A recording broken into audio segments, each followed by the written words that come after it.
lower your pride and call that person you call an immediate competition. The difference between one who shoots professional concerts and one who does amateur concerts is a very intelligent person like you who hires very dumb people. That the final image is in your brain, but you are working with 8 different technicians on set. So you need to make sure that all of them understand exactly what you want without talking too much. If you do not know the exposure triangle and we are here, please just let me show you, because it's very embarrassing for you to pick up your phone or pick up your camera and when you do not know you do not understand the exposure triangle. Please go and get those professionals that you are scared of. If I bust your bubbles, they are not as expensive as the amateurs who you are paying. So if you are going to the battlefield where the war has already started, just know, be very sure that you fail. You can set the trap and miss it, because filming professionally is setting the trap and remaining consistent in that trap. As a matter of fact, include more budget for lighting, because if the lighting doesn't go well, your production will not go well. Okay, so I know it may be complex sometimes to shoot a concert. So a client hires you for a concert and you're so confused how to shoot such a big concert like this. Today, I'm bringing you behind the scenes and I'm giving you tips that is going to ensure that if you want to shoot a concert, no matter how large, no matter how big, you are going to be able to shoot that concert perfectly. So I'm very excited today because I'm outside. We are outside. We are not inside the office where I'm just talking to you. Today I'm going to be showing you practically every little thing I want you to know. I'm going to point it to you, show you. So I'm going to be giving you 8 points today that you can use to ensure that if you are filming a concert, the concert should come out perfectly well and you are not going to bother about what your client will say if you fail. So follow me if you want to understand how to film a concert. So come here and this is what I'm going to show you.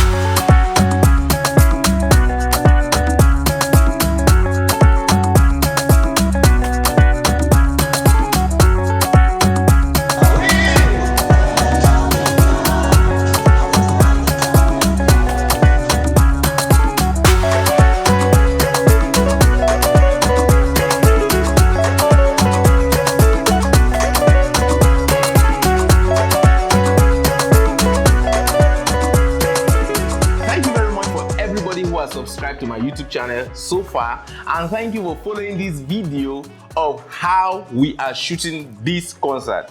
So the first thing you need to ensure before going to shoot your concert is prepare. Remember from the last video I talked a lot about preparation.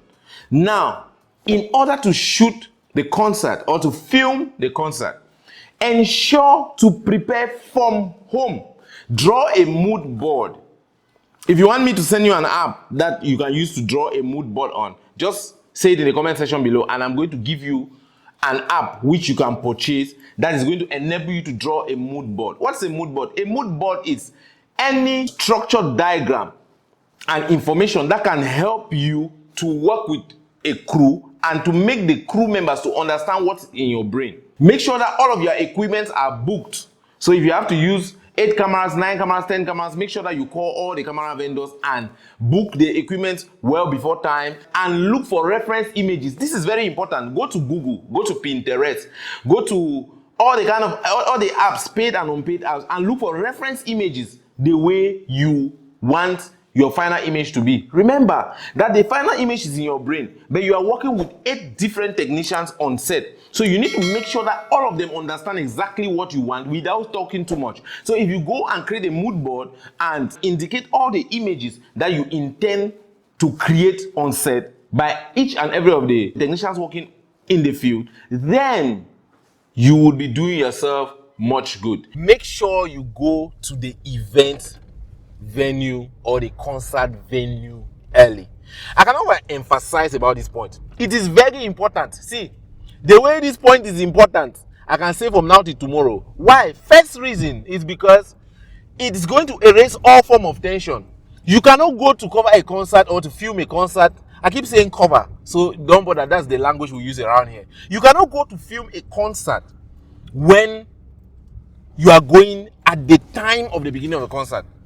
Most times, go at least 10 hours before, because there are a lot of mistakes that will happen. A technician would have forgotten something or something. So make sure you are getting into the event venue as early as possible. Here we are at the concert venue where I'm filming this concert, and we are here at 6 a.m. Preparing at 6 a.m. My mic just fell off. Let me ensure that the mic is recording for you guys. So we have been preparing here from 6 a.m. and the concert starts at 6 p.m. You can imagine how many hours we took to come here. First, to ensure that we make our preparations right. I cannot really overemphasize about coming early. Come early so that you can ensure that your equipment are okay, so that your technicians are comfortable, so that your stage is okay, so that every other thing is prepared for you to film. Now, if I want to over insist again, I'll tell you that if you come early, it's going to erase all possible mistakes you could make. The mistake of equipment, the mistake of staff, the mistake of not positioning people right, and the biggest mistake that you are going to cure is a mistake of anxiety. Are you understanding? So if you are going to the battlefield where the war has already started, just know, be very sure that you fail. We are still in the preparation stage. It has not been easy.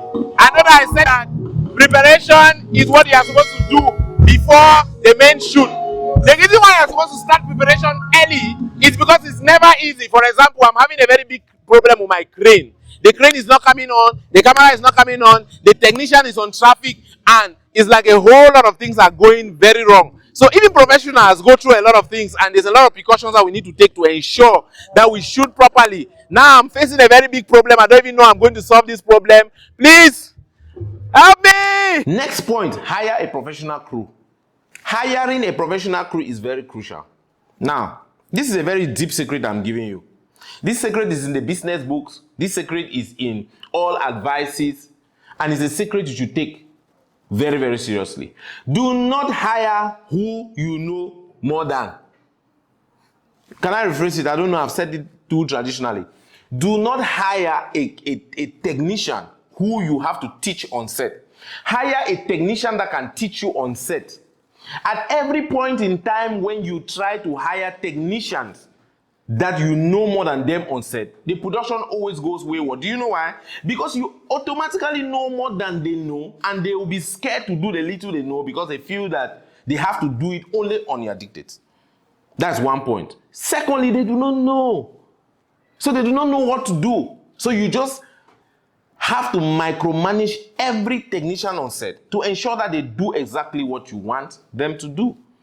I've fallen into this trap a whole lot of times, and I'm still falling into the trap because the most difficult thing to do is identifying professional technicians. Since we have very elaborate and beautiful show reels on the media where people just hop in and hop out and mistakenly take good images, and when you look at the images and then you hire them to come and serve you, they come and they are a direct opposite of what their reels or what their samples say.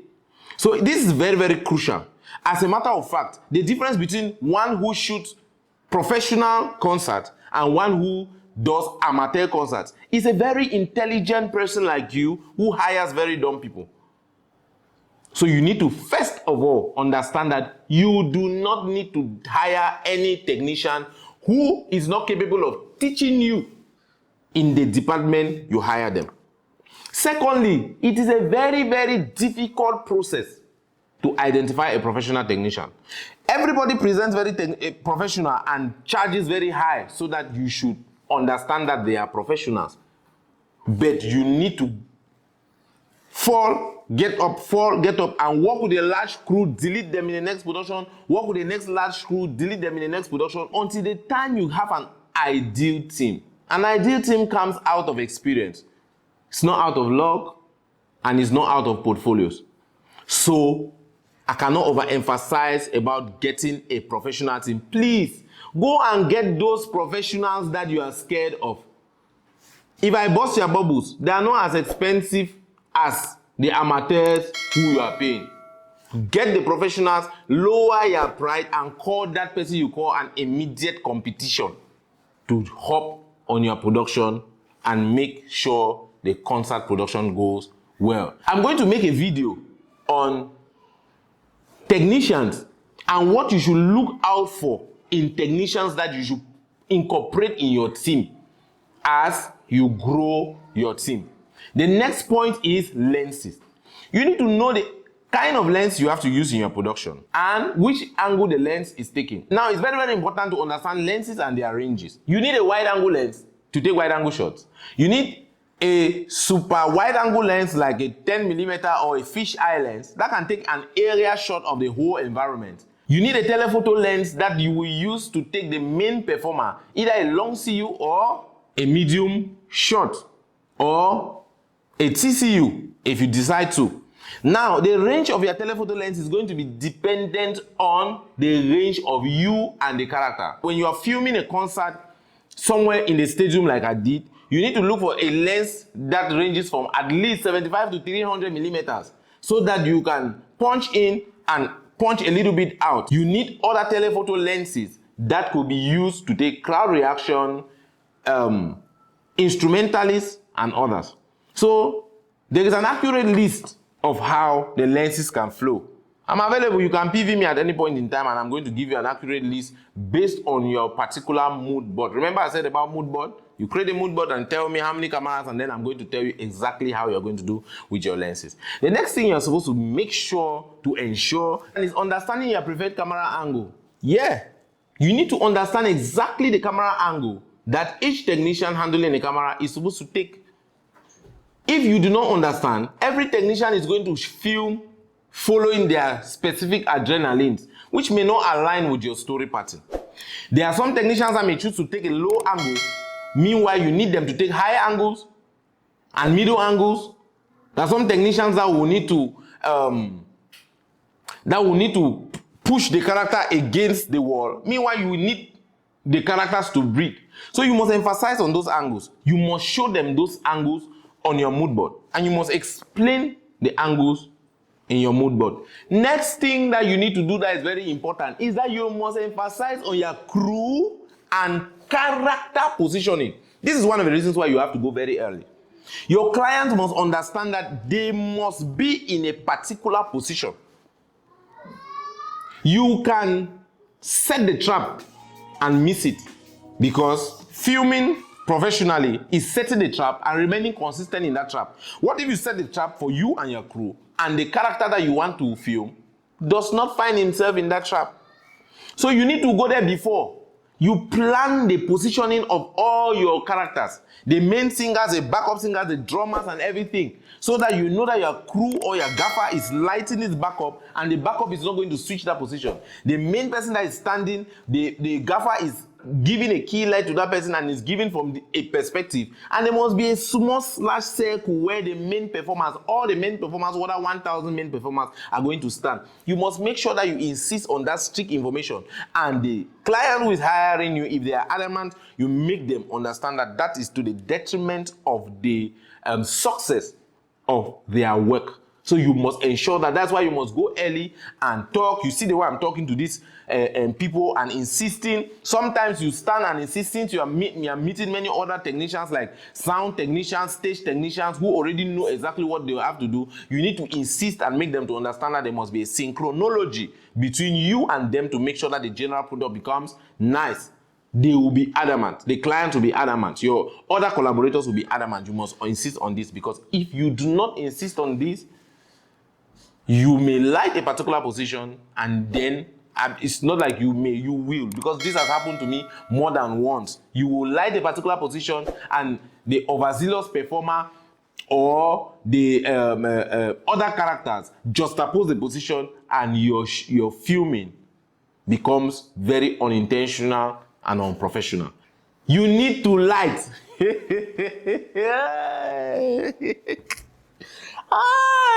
A lot of times when I go on set and I want to do a concert production, you always hear the people saying, "Hey, we don't really light no. Outside light already there. See the way light they shine." Brothers and sisters, new filmmakers, welcome into the industry where a lot of people will tell you things to do. If you want to take this bit of advice, take this small piece of advice and change the level of your production. As I'm talking to you now, you must light your production. The light which is used to decorate the stage is not the light which affects the skin. Gaffers will tell you about, I don't know really specifically how to say that thing, but we are talking about how good some lights are on the skin. So gaffers will tell you about the accuracy of some expensive lights on softening skin and making skin to look real. You cannot use lights which are intended to beautify the whole area and splash colors all over to light your character. So lighting in a concert event that seems so lit is most important. In short, it is all the points I'm giving are really looking most important. But in short, just understand it's most important. Light your concert ground. Every character on the stage should be treated like an individual character. That's why you need to hire a gaffer. You need to go to that stage where there's too much light and the sound guy is just going to be like, oh, plenty light the day for here. Now wait till the mix so. Why when I claim if I don't want I'll go off my own light, then when I put on my own light. Tell them to off their own light and then you put your own light because let me bust your bubble. All of those their lights do not make meaning for you. They make meaning for the ambience of the occasion.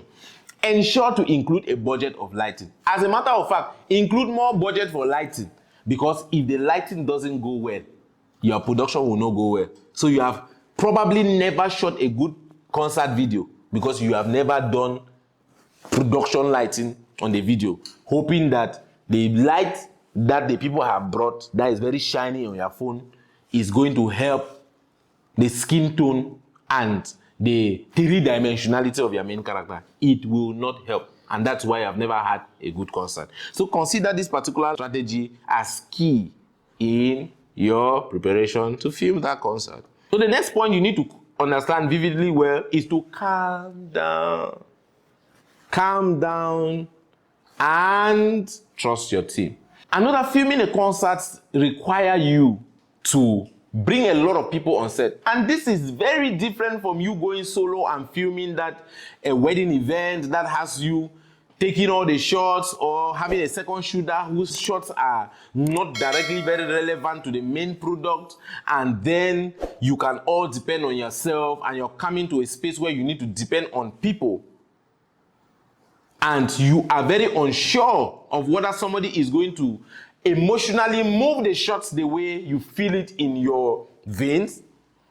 It can be very difficult to trust even a very high professional. Worst off, a lot of people present to be professionals, meanwhile they are not professionals. I hired a staff who has a very beautiful catalog online, and the staff does not know something as basic as the exposure triangle.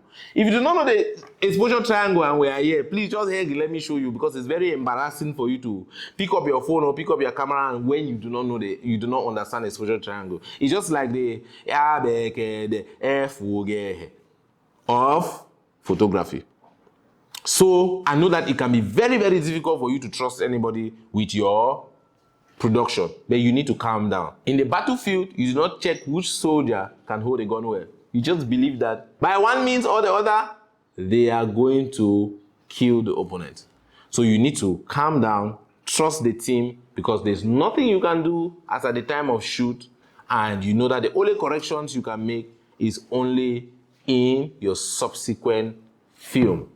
So trust your technicians, trust everybody you're working with that they're going to do their best, because trusting them will help them to come up with their best. And the only thing that can make your production go wrong is if their best is not good enough. And if their best is not good enough, you know what I've already advised you. You can progress to getting another person to replace that particular staff in your team in the subsequent production. All right, thank you very much for watching to the end. I hope with these 8 points I've given you, I've not managed to confuse you, but I've given you directions. Now, it is not a roller coaster. You could still try these things and fail. There was a lot of failures on set, like I told you. I pointed you out some fact. I came out so clean to make you understand that though I know these points, I still fall on one or two or some. Keep watching and ask questions in the comment sections below so that I should be able to brief you on some things that you don't understand. I was very happy being with you on set today, and catch you later. We are about to enter. We are about to enter. We are about to enter. We are about to enter. We are about to enter.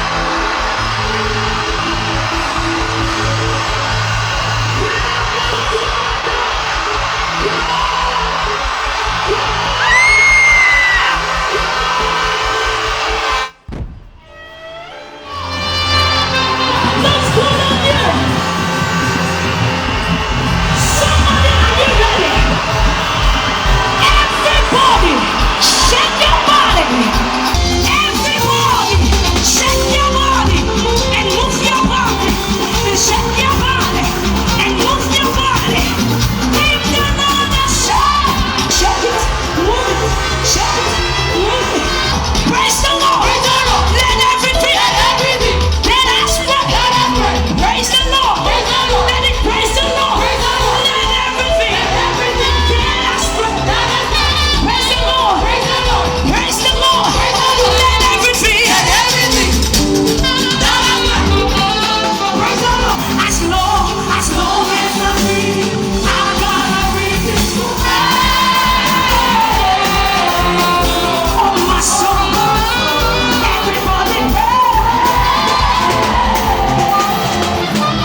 Yeshua Jesus.